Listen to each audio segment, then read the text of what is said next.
आता पाहूया टॉप 9 राजकीय बातम्या। अजित पवार मुख्यमंत्री होईपर्यंत गप्प बसायचं नाही, हसन मुश्रीफ यांचं वक्तव्य। तर हसन मुश्रीफांच्या वक्तव्याला शुभेच्छा, राऊतांची प्रतिक्रिया।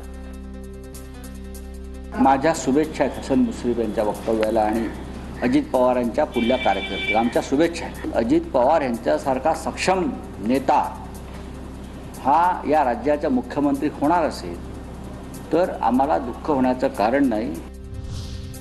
रायगडच्या पालकमंत्री पदावरून महायुतीत पुन्हा राजकारण तापणार। भरत गोगावलेंचे रायगडचे पालकमंत्री ते व्हायला हवेत।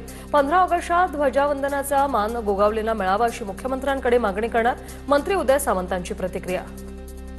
झेंडावंदनाचा मान देखील भरतशेठ गोगावलेंनाच मिळावा ही आमची मुख्यमंत्र्यांकडे मागणी राहणार आहे। आज देखील माझी मनापासूनची हीच इच्छा आहे की भरतशेठ गोगावले हेच रायगडचे पालकमंत्री झाले पाहिजे।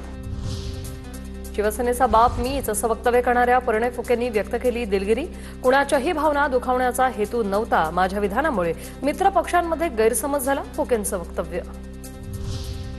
शिवसेना प्रमुख बाळासाहेब ठाकरे हेच आमचे बाप, आम्ही बाप बदलत नाही, आमचा बाप काढण्याची कुणाला गरज नाही, प्रताप सरनाईकांचं प्रत्युत्तर। परिणय फुकेंच्या वक्तव्यावर सरनाईकांची प्रतिक्रिया। आमचा बाप स्वर्गीय शिवसेना प्रमुख बाळासाहेब ठाकरे आहे आणि हे सगळ्या सर्वसामान्य शिवसैनिकांना माहिती आहे, त्यामुळे आमचा बाप कुणी काढायची गरज नाही।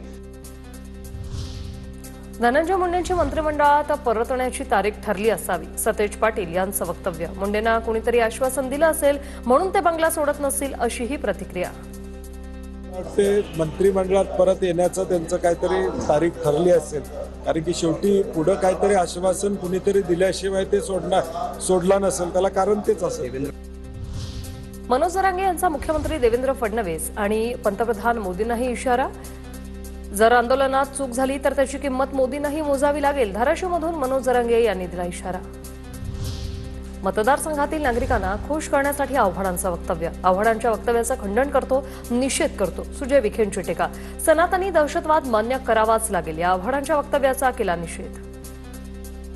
त्यांचा मतदार असलेल्या नागरिकांना खुश करण्यासाठी त्यांना ते बोलणं क्रमप्राप्त आहे। मी स्पष्टपणे त्यांच्या या वक्तव्याचं खंडन करतो आणि निषेध नोंदवतो।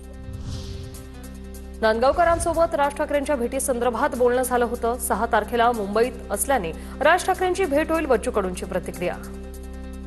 बाळासाहेब नांदगावकरांचा फोन होता, 2 ऑक्टोबरचा मोर्चा असेल त्या संदर्भात एक भेट आपण घेणं गरजेचं आहे आणि आता मी अनाशी मुंबईला 6ला चाललो, तर 6ला आम्ही भेटू।